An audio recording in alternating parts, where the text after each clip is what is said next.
What's going on, everybody? What's going on? It's your boy Deonte Burden, aka Mr. Short Dollar himself. What's going on? Morning, everybody. Got a quick live feed. What I want to do with you guys today.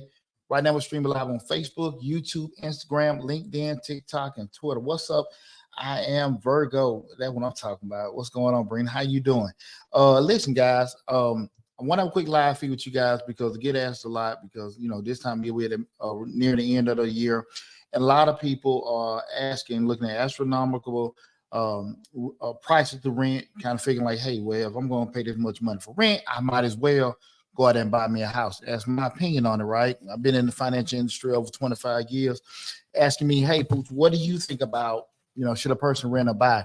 And I always go back to how I normally ask questions. It always just depends. And what I want to do today is have a discussion with you guys. When you're asking that question, should I rent or buy a home? Some of the key considerations that you need to take upon yourself to help with your process elimination, because far too often you see a lot of information people give you. You can look on the internet and people say, hey, this, you should go buy a house. Now's the time to go buy a house and do things like that. Or you should be renting. It doesn't make sense because the rate's too high. What I want to do is just go through a list of different things that you should consider in regards to try and decide if you should rent or be renting a home, or you should just do a purchase of a home, with it. So we're going to go through it. Feel free. You got any questions or anything like that, ask your questions and everything. And, we have a good discussion in regards to that because, again, a lot of people, what's going on, Chris? A lot of people are asking me that in regards to, like I say, rent is sky high right now, right? But then also home prices. So you just figure out, what do? You just go, get your damn cardboard box and go live on the side of the road, So with that said, I want to have an open discussion in regards to, what you need to be doing. Should you be renting or buying? Some of the key considerations. Like I said, now, like I said, we're streaming in on Facebook, YouTube, Instagram, LinkedIn, and TikTok and Twitter. If you're looking at us on Instagram and TikTok, you're not on the regular live. You got the live feed going, but you don't have the same one that you have when I'm looking at it on through the StreamYard. So, but still, regardless, feel free. If you got any questions about what the subject matter, what we're talking about, feel free to ask. And when we start talking about deciding whether you should rent or buy a home with significant financial decision, this depends on several factors. And some of the key considerations I want to go over, again, some may be applicable to you, some may not. But again, feel free to ask questions, anything, or chime in if you have any any opinion or questions about the subject matter. And one of the first thing I want to talk about is just financial stability. I mean by financial stability. And if I miss over something or go too fast, please just let me know. And for financial stability, we're looking at your current financial situation, right? Because everybody's different. And that's why a lot of times when you get holistic advice, y'all excuse me, I just got in from the gym, but I had to do the live feed. I got a late start on my day.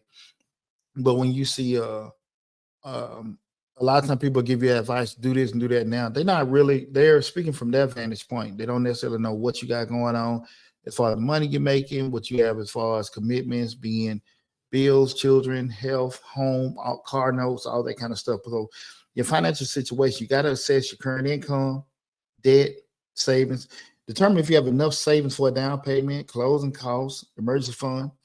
You got to know again what your credit score is. A high credit score can secure you a better rate. One of the biggest things I think a lot of times people try to avoid is just really prolonging things to get yourself in a better situation. We've done several videos, especially from a business standpoint. People try to avoid um, using their personal credit with everything. But I always be honest with people in regards to when you don't want to use your personal credit, it's not normally going to be advantageous for you because again, most of the times lender, even on a business loan where the actual loan won't hit your personal credit, it'll hit the social security number or the tax ID number of the business, but they still need to have somebody there to run it through, for purposes just in case a loan get defaulted on.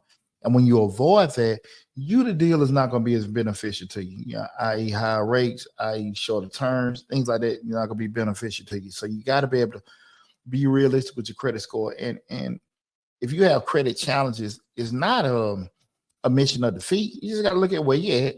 That's what we're talking about now. Make that current assessment. Like I'm here now. This is where I want to be in 6 months. This is where I need to be in a year.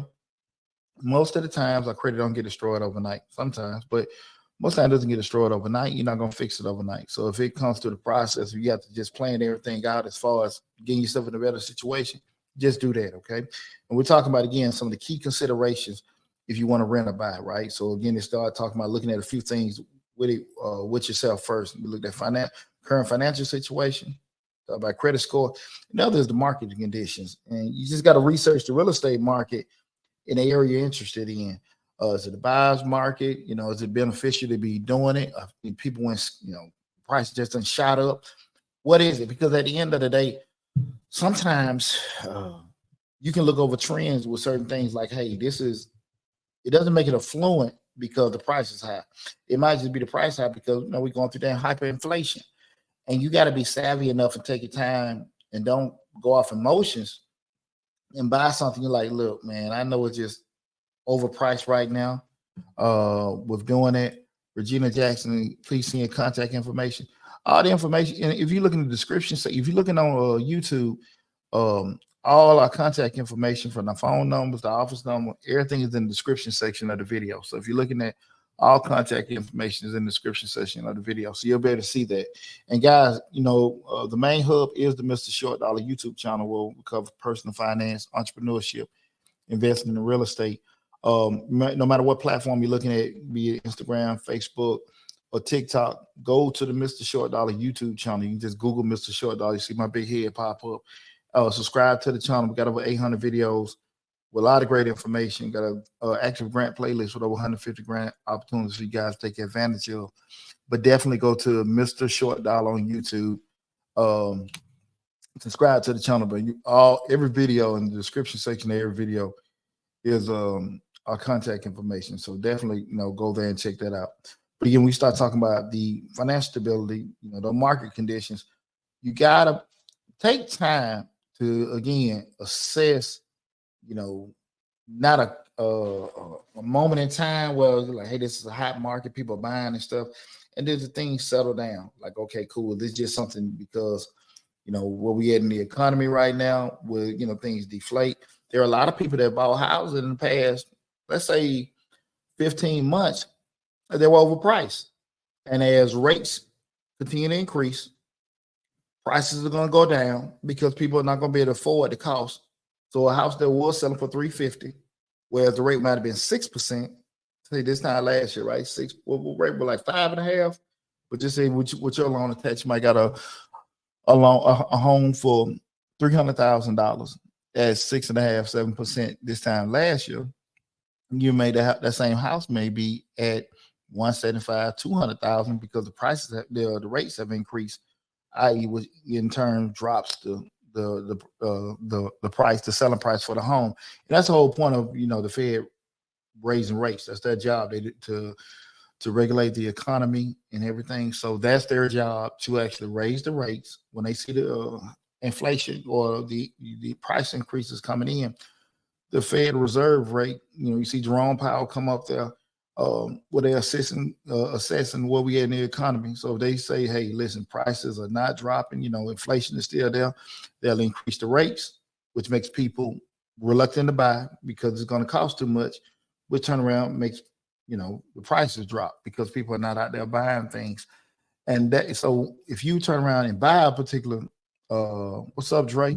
You turn around and buy a property now with the rate so high again, and don't be surprised if especially if rates continue to increase, if the price is going to the actual selling price is going to drop, and you can easily be in a situation where you're buying a home now that may be overpriced 10, 20, 30, 40, $50,000. And it just varies from market to market. So I just really want you guys to make sure you assess the market conditions, what's going on with everything. Even if you say, hey, this is going to be our dream home, we're just going to be in a transitional phase, we're just going to stay here for a couple of years or whatever, you want to make sure that you do have some kind of intro, outro, if you want. Because like I said, sometimes you may say, I just want to live here forever. But a lot of times when you get in a situation like that, you may say, hey, we can do this. If we care to move or leave, you have that option because, it's not, you didn't buy it at a loss. And a lot of people have done that over the past year. And you hope that over time, because we know traditionally with real estate, the value does increase over time. So even if you did get it overpriced, it'll probably catch up in the next couple of years. Not now, but it would, because it's you don't buy a home with negative equity, on purpose. Sometimes, depending on what the deal is, but for the most part, you wouldn't do that. But that's why we want to be able to assess those market conditions and don't go off impulse. We want to go off research, right? So again, that financial stability of you, the market, credit score, all that kind of stuff need to be assessed first. We're talking about should I rent or buy, and some of the key considerations you need to take first. The second thing is, what's your long-term plans, right? What's your long-term plans, right? Duration of stay. If you plan to stay in the area for a short period of time, rent might be the more economical due to flexibility if it offers, right? Because you're not tied in. You're not tied in. When you start talking about making a 30, 20, 30, 40-year commitment to something that you really don't know if you're going to be there for a while, I don't necessarily know, right? Now, if there's a situation where you may say, well, listen, I'm buying this house way below market, I'm getting all this equity and stuff like that, that's a consideration. But for the most part, if you don't know, if you're going to be like maybe a little longer time, you might want to actually rent because, again, you got one perspective that, listen, I'm paying this somebody's mortgage or whatever with doing it, but you're also not locked in. So you got to make sure you actually take that in consideration. So again, we're talking about long-term plans, part of those key considerations. What are you trying to do big picture-wise with it? The second thing is career stability. Consider the stability of your job or profession. If you might need to move for work, rent, or might be a safer choice. Rent might be a safer choice with doing it. That goes back to, a lot of times we can get a moment in time confused with what's going to be normal. When you get a new job, that new job euphoria, money coming in, everybody's good, family doing well, it's great, right? But on the flip side of it is, a lot of times in this economy, you don't know how things are going to go.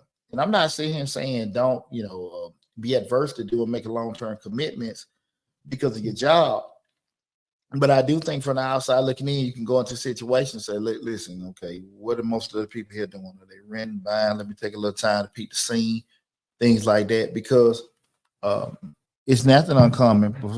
Just say when things we know with outside of governmental agencies, and you have some, I can't even say like even with your major Fortune 500 companies, even you working at like just say the entry level or the manual level of the business, when they want to start, trimming fat and cutting costs, they just laying people off, right?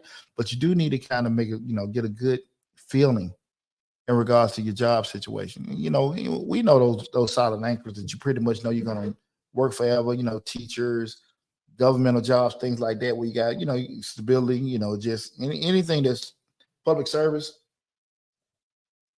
Let me slow down the mic. I'm sorry. You probably got a better chance of stability. But I will say, just be scrutinized as much as possible how much you feel that I'm gonna be in a stable situation. Don't just go into a situation where, look, this is a good job and good money, my family's safe. Get a couple years. Get a couple years. Get a couple years. You might say, well, hey, that's a long time. But again, you're still talking about a 20, 30, 40-year commitment with that mortgage, right? It's not a right way or a wrong way of doing anything. But again, we're talking about key consideration that you need to think about in making your decision if you should rent or buy. When we start talking about just that career stability, you want to kind of, if you're not for sure, just keep renting for a little bit. It's my personal opinion, okay? But would you purchase anything like that if you've been at a job for a year or so and you don't really, again, outside of some stable field, i.e. government, i.e. something that hey, pretty much pension related? I don't necessarily know if I'll do that, okay? Other thing is family plans. Think about your family plans. Will your family be expanding? Do you need more space? I remember my first home, we had one kid. I got 4 sons. We had one kid.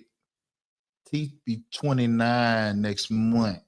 And then when my second son, he's 21, 22, when he came along, it was kind of getting a little tight. It was a 3-bedroom home. When my third boy, which is 19, came, that's when like, okay, it's time, time to go. It was getting tighter now. So the starter home perspective was fine then. But as the family started expanding, and I think those one of the key considerations when you're looking at a home, my personal opinion, I don't necessarily know if you need to buy a 4 or 5 bedroom with a newborn, right? I don't know. You hope to have a big family and everything like that, but you don't necessarily know. But again, if you're in a stable situation, you might say, well, listen, we're going to get here, we're going to expand. But those kind of considerations that I think you need to think about in regards to, like, should I rent or should I buy? Getting those long-term plans, duration of the stay, how long you plan on staying there, your career stability. And lastly, those family plans. What are you guys trying to do big picture-wise? Going to keep it small, or you want to grow big? What we want to do?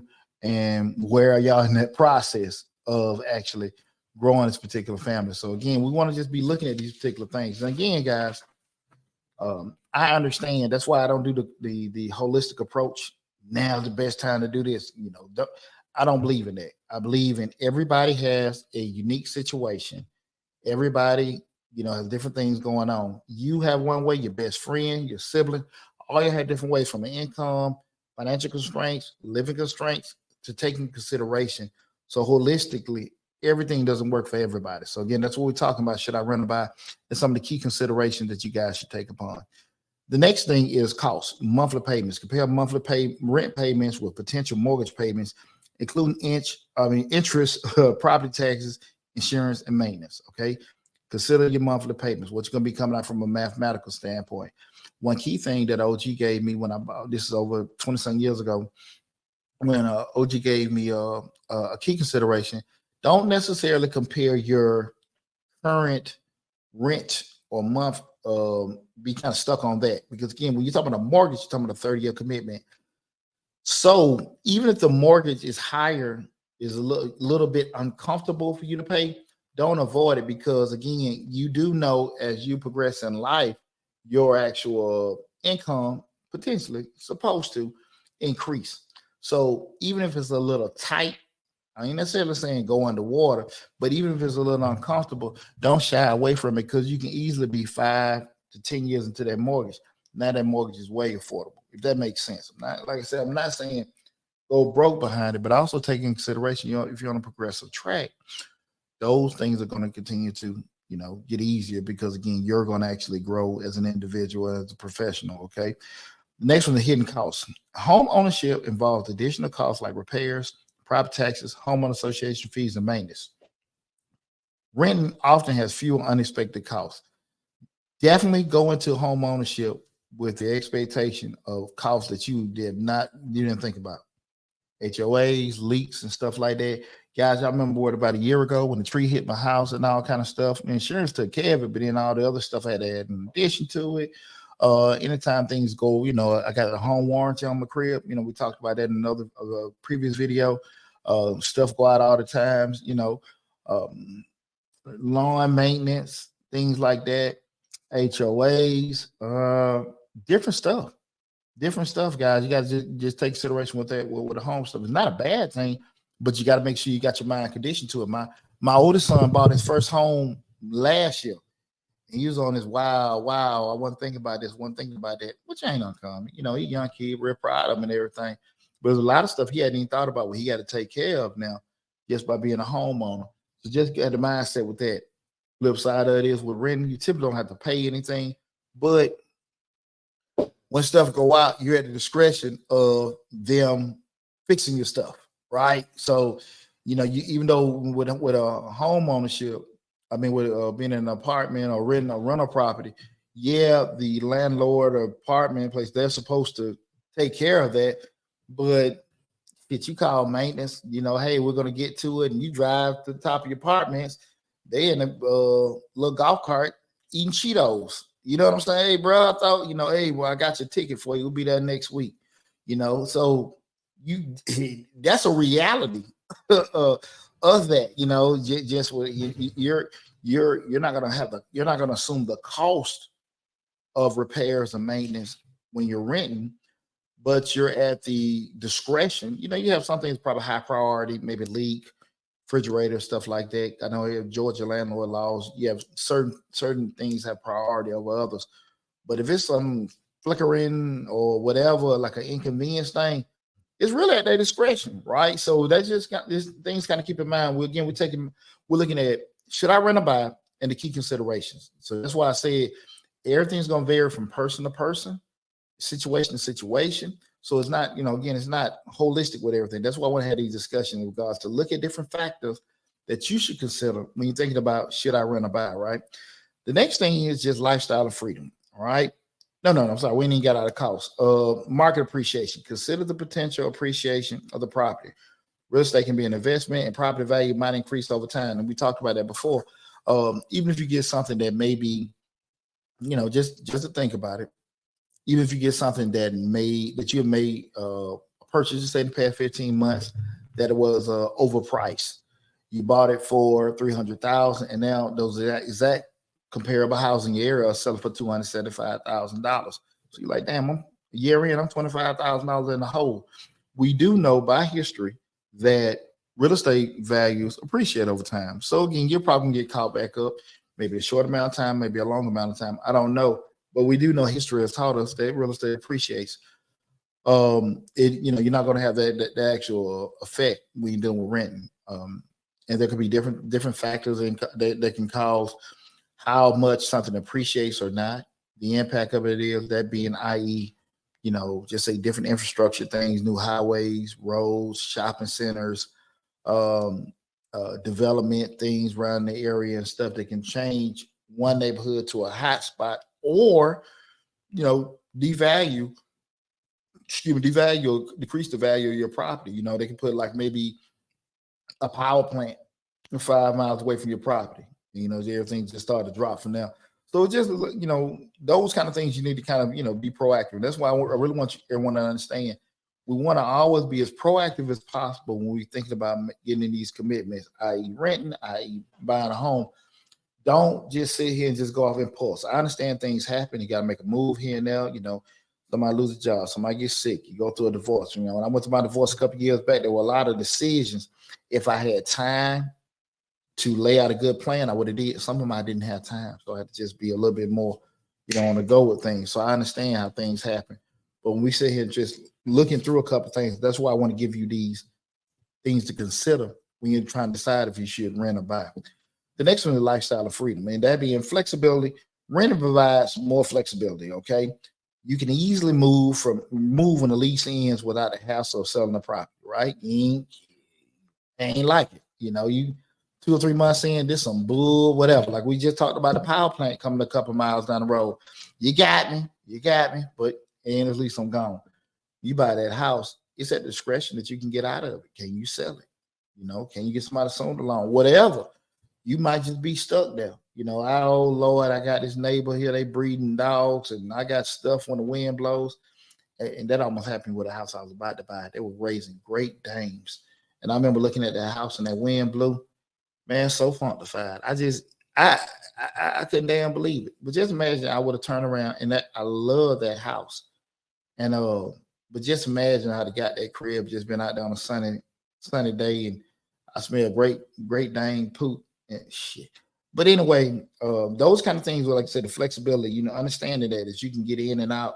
You locked into the term of the lease, but you can get out of it. That 20, 30, 40-year commitment that the mortgage brings, you're locked in. So just kind of make sure you got the right mindset with going to things like that. The second being customization.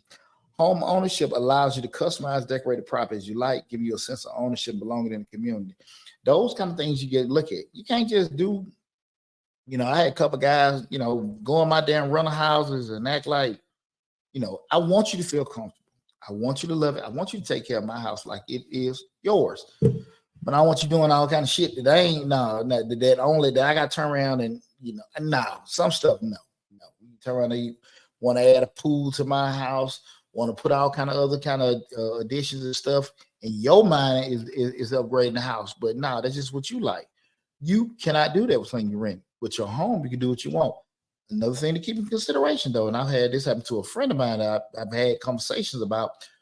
When you do buy a home, especially in a home in the covenant community, being a homeowner association, remember any customization that you do have in that house, and that's one of the key things we start looking about buying a home. If you do want to get a home that's a homeowner association, make sure you read that covenant first, because there are things that you can and cannot do in that property that you might not, you didn't overlook it, as far as lighting, as far as signs, as far as just say you want to put mulch, any kind of additions or modifications you want to do to your home or your yard. They may not be allowed, but depending on the terms of the homeowner association. And we know, I like homeowner associations because my community is a covenant community. I've been in both, with and without. I like the actual standard that is set. So at the end of the day, I don't have to worry about, because my neighbor got a big ass motor sitting out there in their front yard, and I can't sell my house because they got motors and damn pit bulls in the backyard. I can't do that. I can't sell my house, and my value is going down because I got this stuff going on. But with a homeowner association, the standard is set, like it or don't like it. So again, these kind of things need to be thought of. Remember, we're talking about I got the wrong banner going, I'm running my mouth. Again, we're talking about, should I rent or buy a home? And some of the key considerations that a person should be thinking about in regards to that. Should you rent or buy a home? 1 second. There we go. The next one. Again, we're streaming live on Facebook, YouTube, Instagram, LinkedIn, TikTok, and Twitter. Let me put this in the live feed for you guys. Anybody got any questions or comments around anything like that? Because again, I get asked this question a lot in regards to, hey, I feel like I should be renting or whatever. What are some of the considerations that you should take up? And that's why I want to really have that conversation with you guys today. What's up, Bianco? What you got? What question you got, my brother? Let me see what you got in here.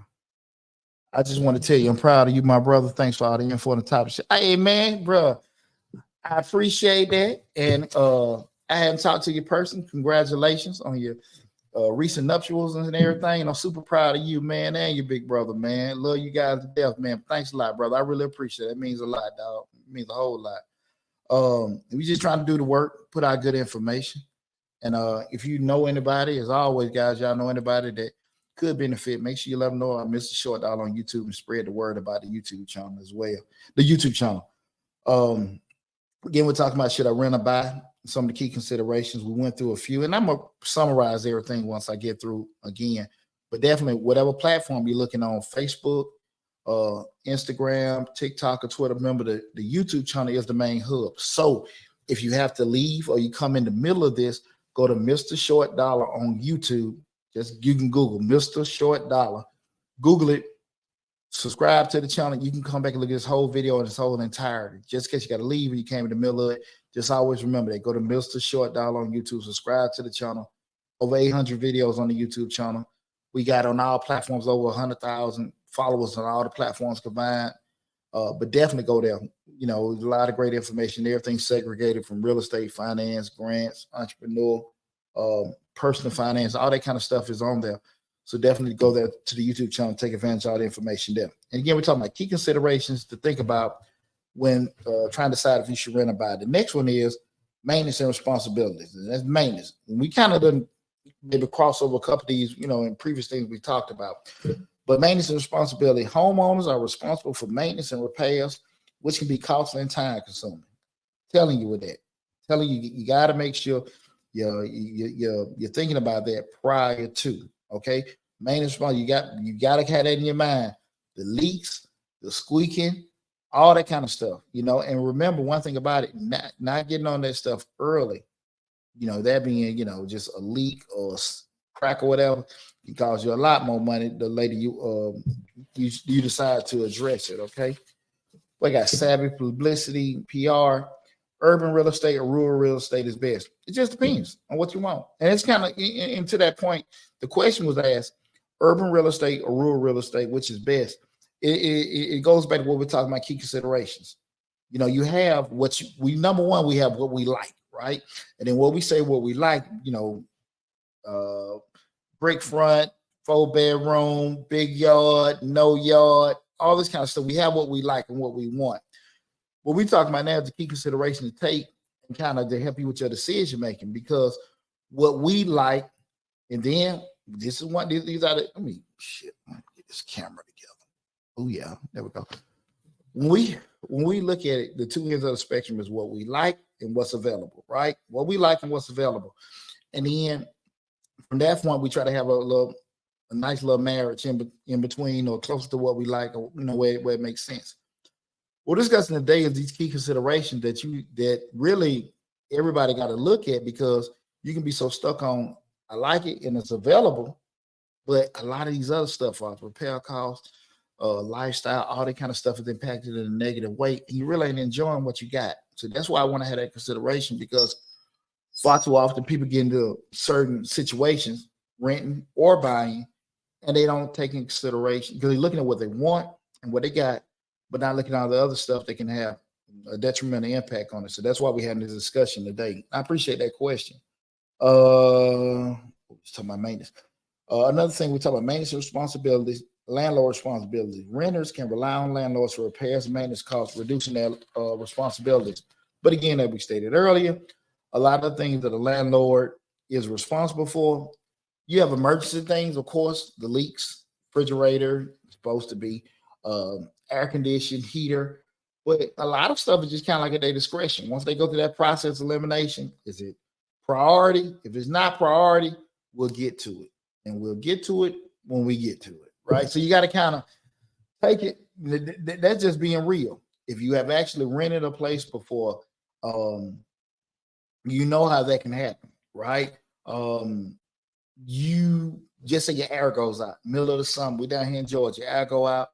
And you can call them, and they're gonna call somebody to come fix your air. And the issue comes up, everybody they call is booked. So they can't come to you for another 3 or 4 days. They may try to find things to help you, like bring you a fan or something like that to kind of alleviate some of your discomfort. It's possible.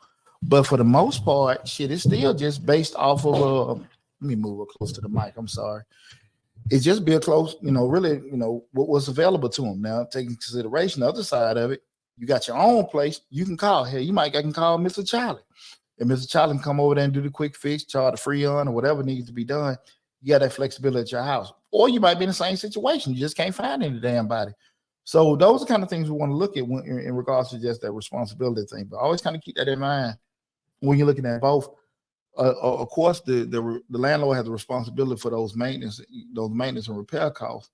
But again, you've been in them situations, you kind of understand what they go through that same little priority thing that you may go through with yourself if you own the home. Like, okay, is it what we call in the Army non-mission capable. Like, hey, it's going to stop the mission. If it stops the mission, we got to get it fixed in. If it's something we can deal with or whatever, we just keep on going. So those kind of things got to be taken into consideration when you're looking at should I rent or buy, with looking at, instead of just looking at everything from the actual surface of it. Okay. The next one is local regulations. Again, we're talking about should I rent or buy, is a key consideration. Local regulations, that being rent control. Some areas have rent control laws that limit how much a landlord can increase rent, provide stability for renters. And it's just, some depending on how your community is legislated, those caps are there. We can't charge over this for rent or whatever. I don't necessarily know if it'll be a big availability on things in certain areas, but those kind of things got to be taken into consideration. Zoning laws, zoning laws and restrictions, especially if you plan on making changes to your property. All this stuff need to be taken into consideration. Even local or even state landlord laws. What the landlord, you have a lease that's stated what the landlord would do in certain things, but also it may be certain things that's not stated on there that may protect the actual tenant or protect the particular landlord. It behooves you to know. We know ignorance is not always an excuse for something. We can say I didn't know, and you generally didn't know.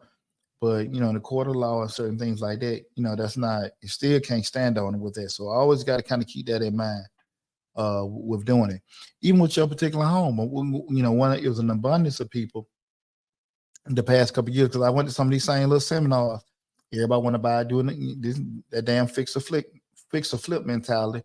They want to buy houses and turn into Airbnbs and rent them out. So what didn't happen in the past couple of years?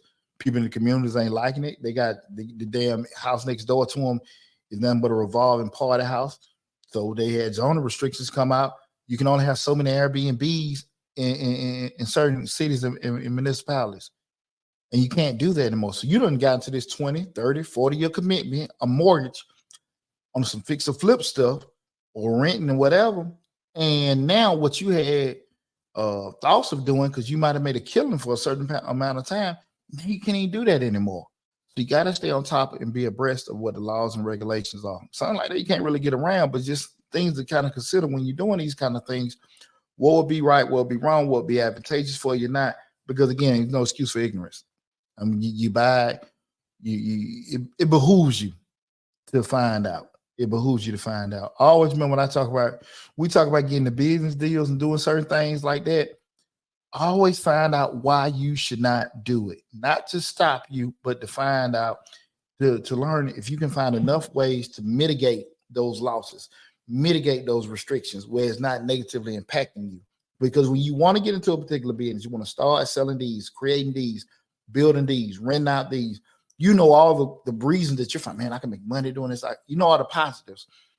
You always got to find out the negatives, because the negatives may, again, not to scare you, you may you got to equip yourself with the information. What's going on, Pony? My cousin tuning in. What's happening, cuz? How you doing? Appreciate you tuning in too. You got to find that out. You got to find that out. I ain't from the school of thought that, you got to be scared and, don't let folks talk you out of stuff like that. No, it's not that. A wise man going to try to get equipped with as much information as possible, right? Because at the end of the day, once you start spending money, everybody got all the money to gain, but shit, I ain't got all the money to lose. I'm just saying, with that said, it behooves you to become as knowledgeable as possible about certain situations, okay? That's just how that is. When you have those major corporations come in, they want to do a particular deal, they're going to send their risk management, risk assessment team in first to kind of see. They're going to do that. They're going to do that market study to find out it's going to be beneficial to them or not. Can we make money here? What are the pros and cons? And if the pros are bigger, they'll go in, and start a business or do certain things. And you got the same mentality, right? So your great idea may be a great idea, but your great idea may not be a great idea there or at that time. Just always, don't take it personal, but just equip yourself with that. Especially when we start talking about renting and buying. You're talking about something where it may be this expensive lease that you may be doing. And you're like, man, that's a lot of money to be kicking out for, it may be more beneficial for me to get this mortgage. And it may be. But also you turn around and say, if I get this mortgage, this is what I'm allotted the house over price. Rates, I don't know if they're gonna go down anytime soon. I don't know if this is gonna have any kind of market appreciation. All this stuff gotta be taken into consideration. It's not a right, it's not a wrong. It's just what's the best for you, right? And lastly, we're gonna talk about just emotional consideration, that being a sense of ownership. Excuse me. For many, owning a home provides a sense of stability, security, and pride. Nothing like it feeling when this your crib, you can do what you want to, this, that, and that. Walk outside and backyard with your drawers on. Cool. Do what you want to do. That's your crib. You have it. It's a great feeling to have and everything like that. So also risk aversion. If you are risk averse and prefer predictable expenses, rent might be a little safer choice. Know who you are. Know how you are. Again, there is no right. There is no wrong. You just want to make sure that you're doing what's best for you. With trying to decide like, okay, if this is going to be the best decision for me, i.e. if I'm going to rent or buy. Okay, I just want you guys to look at it like that. Because again, this is not I'm never going to get into a situation. I always say kind of shy away from people that will tell you, hey, you need to do this, you need to do that. And they're saying it based off their assumption. But typically when you go people that's in the kind of I ain't going to say that. I want to say people in the financial world. Because still people get a damn opinion like they're way the right way. But most of the times you deal with somebody that's financially savvy, they're going to tell you exactly what I'm telling you before. Lay out all these different variables in regards to now you can make an honest assessment looking at these particular things. And that's why I want to have that discussion with you guys today. Just consider these factors carefully, and it might be also beneficial to consult with a financial advisor or real estate expert to help you make a decision aligned with your unique circumstances and goals. Okay, definitely want to get some kind of guidance or opinion. So just to summarize everything, got my little funky notes here. We start talking about, let me see, my phone call coming in, get that off of there. Again, what we're talking about is, should I rent or buy in the key consideration? I'm going to summarize all the key considerations that a person should take. Number one, financial stability, where you are financially and everything. Long-term plans, what you're trying to do big picture-wise with your life, or you try, just settle in, maybe transitioning, whatever. Tax implications, the actual benefit, knowing that you got to pay property taxes and certain things like that, how much would that cost you, especially from a tax filing standpoint, those itemized deductions, things like that, local regulations, those emotional considerations, how you feel about yourself when you're doing it or not. You're going to be stressed out to keep this mortgage or not, if you feel better, if I'm going to feel better, just, renting while I'm in a certain period of my life, costs, monthly costs, paying the rent, repairs, market appreciation, things like that, lifestyle and freedom, what kind of flexibility you may have. You have more flexibility renting something than you do because, you're locked into that commitment of a mortgage. Maintenance responsibilities. Do you feel like fixing something? Do you feel like being responsible for something or not? Again, there is no right or wrong answer in regards to should you rent or buy. It's just more so based off the different factors and key considerations you got to take. What I do hope that, by us having a discussion today, that I was able to provide some insight to you that you may have been thinking about, may not have been thinking about in regards to home ownership. Now, again, the main hub is the Mr. Short Dollar YouTube channel. If you came in the middle of the discussion or the tail end, please go to Mr. Short Dollar on YouTube. Check out this video in its whole entirety. Leave your comments on there on the video. If you guys know me, I do respond to all comments and questions that are in the comments that on each video. So definitely feel free. I'm sorry, not the damn table. Feel free to leave any kind of questions or comments that you may have and everything. So I appreciate having this discussion with you guys today. We're almost at money in. We probably 2 more months. Not probably. We have 2 more months left in a year. Got a lot of great information coming down the pipe. Your boy getting ready for tax season. I'm an accountant by profession. I will be hiring for tax preparers starting next week. I think the applications go out tomorrow. We'll be posting. We're doing it. I've been in business over 22 years, and we probably 70% of the workforce is working virtually. And we have a certain system with that. So, definitely will be posting that out. You guys take advantage of that if you're interested in becoming a tax preparer. Also, I just put in the link to Mr. Short Dollar Tax Business course. If you want to get into business, I have a whole course set up where I've shared everything in between my ears that I've learned over the past 20 some years being in tax preparation business in regards to, acquiring customers, marketing, advertising, running a particular tax office from a virtual perspective or a brick and mortar perspective. All kind of things you need to do from a marketing standpoint for, all calendar long, keeping the relationships going where, I'm at the point now, I'm doing grandkids taxes, right? I started off the early 2000s with people. Now I'm doing their grandbabies taxes and stuff like that. And those kind of things, just, I would share with you guys my system and the course. I mean, we just keep it real, hell, this, what is it, noon?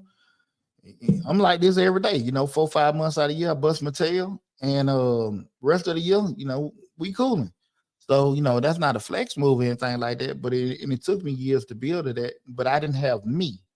And what you can have is the whole course where I'm sharing everything where I can let you guys know, like, look, of course, you're going to have a ton of sweat equity and a commitment to excellence to be able to grow something like that. But if it's something that you want to get into, just want to add, where you can say, hey, you can get you some kind of independence, financial freedom, or just say, look, I want to add a little extra income with that. All of that be beneficial to you from either acquiring the course or becoming a preparer with doing it. So all that stuff be available over the next week or so. We just wrapped up, probably for the most part, wrapped up the actual tax season for 2023 because the actual extension deadline was last Monday. So we got slammed with that in a good way and everything. So I do want to tell everybody that did come to us this year for tax preparation purposes. I really appreciate you guys from the bottom of my heart. Thanks for all the love and support. And thanks for all you guys tuning into, checking us out on social media and all the different platforms. But definitely you get a chance, go to the YouTube channel, which is, like I said, the main hub where everything is there. So definitely go to Mr. Short Dollar on YouTube and take advantage of all the great information. I mean, the information free, like the courses and all this other tax stuff. Yeah, we selling that. But that's 800 videos that, that are free information for you guys to take advantage of. And if you guys know, I charge $210 an hour for a consultant. So I don't talk. I don't work for free. That's stuff that I want to impact because I do know there's a need for a lot of people out here to, that want to become entrepreneurs, that want to become financially independent, things like that. Those videos free. I ain't selling that. You just go there and check it out. You just got to spend your time to sit down and look at the videos and learn the information that's on there. But it's there, right? So go to Mr. Short Dollar on YouTube. Take advantage of great information. Again, appreciate all the love and support. Make sure if you got any questions or anything run across your mind later, go to the YouTube channel, check out this video, and leave your question in the comment section. I say 48 hours, a day or so, I'll be able to respond back. But y'all take it easy. Love you all. Be safe, and I'll talk with you soon.